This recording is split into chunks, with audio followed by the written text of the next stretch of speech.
नमस्कार, आप देख रहे हैं झलको शेखावाटी और मैं हूं आपके साथ दीपक शर्मा। देखिए खास खबरों को हमारे साथ चैनल करिए सब्सक्राइब। धन्यवाद।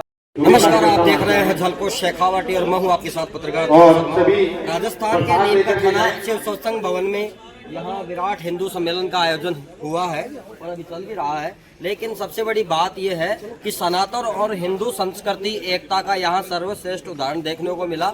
यहाँ सभी प्रकार के सभी सनातनी लोगों को सम्मानित किया गया है, पत्रकारों को भी किया गया है। समाज में सभी लोग जो कार्य करते हैं, वाल्मीकि समाज से भी महेंद्र जी जमादार हैं और ये भाई साहब, इनको भी सम्मानित किया गया है। वाल्मीकि समाज को भी बहुत बड़ा यहाँ सम्मान मिला है, यानी कि भेदभाव को भुलाकर सभी हिंदू सनातनी लोग एक मंच पे आज होते हुए दिखे, एक मंच पे सम्मान मिला। पूछेंगे भाई साहब से, क्या नाम है भाई साहब आपका? महेंद्र जमादार। तो ये सम्मान आपको मिला है आज, कैसा लगा आपको? बहुत अच्छा लगा। बहुत अच्छा लगा। किस चीज का सम्मान मिला है? ये मेरा सम्मान मिला कि मैं नगर पालिका में जमादार हूँ। हाँ। और मैं जनता की सुनता हूँ। हाँ। कोई भी पत्रकार मेरे को फोन करता है तो तुरंत प्रभाव से काम करवाता हूँ। पोस्टर का विमोचन मेरी जिम्मेवारी से काम करवाता हूँ। बिल्कुल, बहुत अच्छा लगा। ये हिंदू विराट हिंदू सम्मेलन में आपका सम्मान। हाँ बताएं, आपका क्या नाम है? आप सबको महेंद्र जी जमादार होना है। तो आज कैसा लगा सम्मान मिलके? सम्मेलन बहुत अच्छा लगा। ये देखिए वाल्मीकि समाज को भी, और जो जूती का कार्य करते हैं, जूती बनाते हैं, जो रैदास जी के समाज से हैं, रैदास जी महाराज, उनको भी सम्मान मिला है आज। और ये शॉल ये सबको मिला है पत्रकारों को। नमस्कार, आप झलको शेखावाटी के साथ देख रहे हैं। आज नीम का थाना के रामलीला मैदान की गली में जो शिव सत्संग मंडल है, वहाँ पे विराट हिंदू सम्मेलन का एक भव्य आयोजन किया गया, जिसमें सभी हिंदू सनातनी लोगों का सम्मान किया गया, चाहे वो वाल्मीकि समाज से हो, चाहे वो रैदास जी के समाज से हो, चाहे वो अग्रवाल समाज से या ब्राह्मण समाज से या पत्रकार वर्ग, किसी भी मतलब हिंदू सनातनी सब एक हैं। और आज यहाँ पे मैसेज दिया गया कि सभी का एक स्थान हो, एक सम्मान हो, भेदभाव को भुलाया जाए। और कहीं ना कहीं आज का जो कार्यक्रम है वो सामाजिक समरसता का बहुत सर्वश्रेष्ठ उदाहरण है। और आप देख सकते हैं यहाँ विभिन्न आचार्य महामंडलेश्वर मौजूद हैं और रमेश जी पारिक भी हैं प्रांत के, जो इनका पूछेंगे परिचय। पहले बात करते हैं आपसे, बताएं आज इस कार्यक्रम को लेकर क्या हुआ, किस प्रकार से कार्यक्रम रहा? आज ये इस बस्ती का हिंदू सम्मेलन कार्यक्रम था। यहाँ हिंदू समाज ने एकत्रित होकर के सामाजिक समरसता का संदेश दिया। एक साथ बैठ करके मंच पर जो संत विराजमान थे उनसे प्रेरणा लेकर के स्वयं के जागरण का भी एक आह्वान किया। सारे समाज ने मिलकर शिष्टाचार की बात भी की, पर्यावरण के संरक्षण की बात भी की और अपने परिवार में प्रबोधन की बात, ऐसे पांच बातों पर यहाँ मनन किया गया, चिंतन किया गया। वो बाबा मीठाराम जी धाम है जो डोकन में, महंत महामंडलेश्वर बजरंग दास जी हमारे साथ है। महाराज जी से जानेंगे। महाराज जी कार्यक्रम को लेकर बताएं थोड़ा सा। हिंदू सम्मेलन सभी में कोई भेदभाव की बातें नहीं, सभी जातियों को कोई भेदभाव नहीं, सभी जातियों को इकट्ठा रहना चाहिए और ऐसे कार्यक्रम होने चाहिए। बिल्कुल, महाराज जी के आज पावन सानिध्य में यह कार्यक्रम हुआ। महाराज जी आपका परिचय बताएं, नाम बताएं, इस कार्यक्रम के बारे में बताएं। अच्छा, गोगाड़ी धाम आश्रम से हैं ब्रह्मदास जी महाराज। बताएं महाराज जी इस कार्यक्रम को लेकर। आगे बढ़ते हुए बिल्कुल आगे होना चाहिए। बिल्कुल हिंदू एक नहीं होगा, बिल्कुल सभी धर्मों के लोग या पंथ के लोग अपने अपने पंथ को मानते हैं। इसी तरह से हिंदू अपनी संस्कृति को ना छोड़े, अपने संस्कारों को ना छोड़े, अपने बच्चों आने वाली पीढ़ियों को वो संस्कार दे जो पहले से चलते आए हैं। यही संदेश इस कार्यक्रम में दिया गया। और अवध बिहारी जी महाराज हमारे साथ हैं, गोगाड़ी धाम के महामंडलेश्वर महाराज। बताएं महाराज जी इस कार्यक्रम को लेकर आज किस प्रकार से आयोजित हुआ, और नीम का थाना में अनेक जगह पर आगे भी इस तरह के कार्यक्रम आयोजित किए जाएंगे, इसका उद्देश्य क्या है? जय श्री कृष्ण। मैं कोई महामंडलेश्वर नहीं, मैं केवल एक आश्रम का सेवक हूँ। और आज का जो कार्यक्रम रहा, आज की जो मेरे भारतीय समाज की विडंबना को देखते हुए जो जातीय तनाव है, धार्मिक आडंबर है, नैतिकता का जो पतन हो रहा है, उसको देखते हुए आज का कार्यक्रम सफल कार्यक्रम रहा। संतों की उपस्थिति, संघ की उपस्थिति और पूरा क्षेत्र में प्रबुद्ध जनों की उपस्थिति जो रही, वो निश्चित रूप से कार्यक्रम से हमारे जीवन शैली की व हमारे देश की दशा और दिशा दोनों बदलेगी। इन्हीं शुभकामनाओं के साथ मैं अपनी वाणी को विराम देता हूं। जय श्री राम। आज इस कार्यक्रम में सभी समाज के लोगों का सम्मान हुआ, चाहे रैदास जी के समाज से हो, चाहे वाल्मीकि समाज से हो, चाहे किसी भी समाज से हो।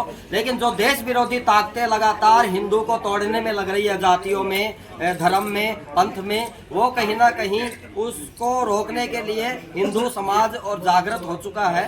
प्रांत संघ की तरफ से भी और हिंदू सनातनी लोगों की तरफ से भी दिन रात यह कार्यक्रम आयोजित किए जा रहे हैं कि कहीं ना कहीं हिंदू वर्ग में उस जो पहले की संस्कृति है उसका पुनः वहीं जागरण हो, वहीं अपने संस्कार स्थापित हो सभी ठोस रूप से, पूर्णतया।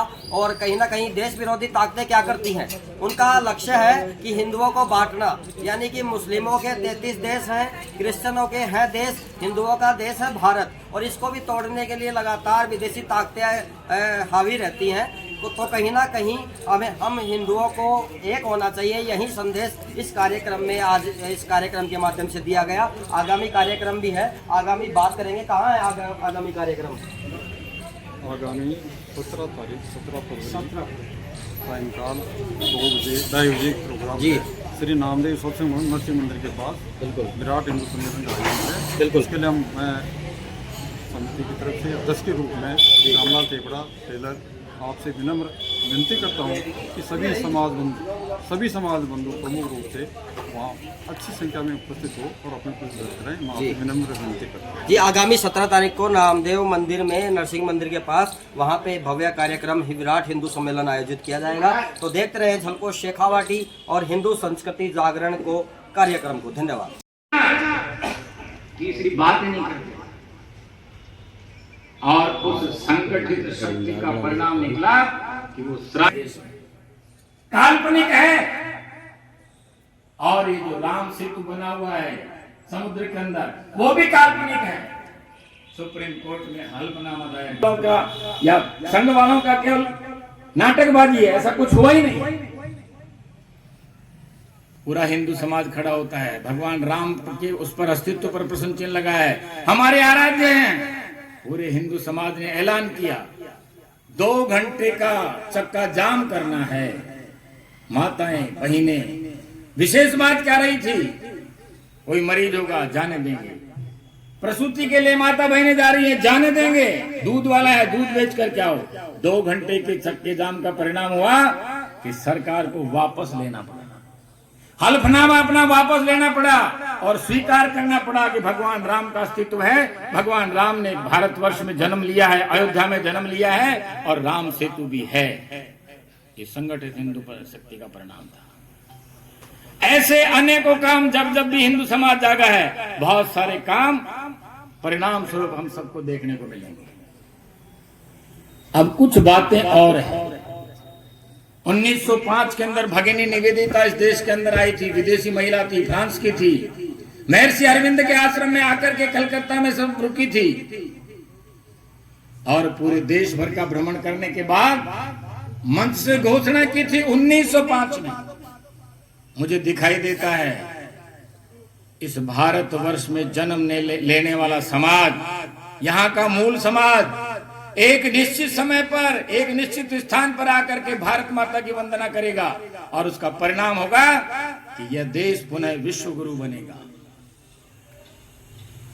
आज हम सबको वो दृश्य दिखाई देने लगा है। हम सब देख रहे हैं कि भारत बदल रहा है। भारतवर्ष के जब कोई विदेशी हमारे देश का प्रधानमंत्री विदेशों में जाता था, राष्ट्रपति विदेशों में जाते थे, वहां के प्रधानमंत्री राष्ट्रपति हमारे देश के प्रधानमंत्री जी से नहीं मिलते थे, विदेश मंत्री या कोई राजदूत उनसे मिलता था। आज हमारे देश के प्रधानमंत्री अमेरिका जाते हैं, जापान जाते हैं, ऑस्ट्रेलिया जाते हैं, रूस में जाते हैं, तो वहां का राष्ट्रपति आकर के 1 घंटे पहले ऊंची निगाह करके देखता है कि भारत के प्रधानमंत्री का अभी यान आया नहीं है।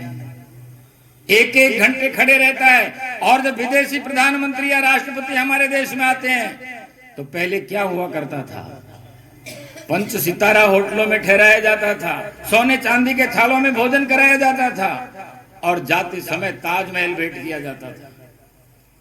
दिखाने पर भी ताजमहल ले जाकर के दिखाते थे जैसे इस देश में कुछ हुआ ही नहीं होगा।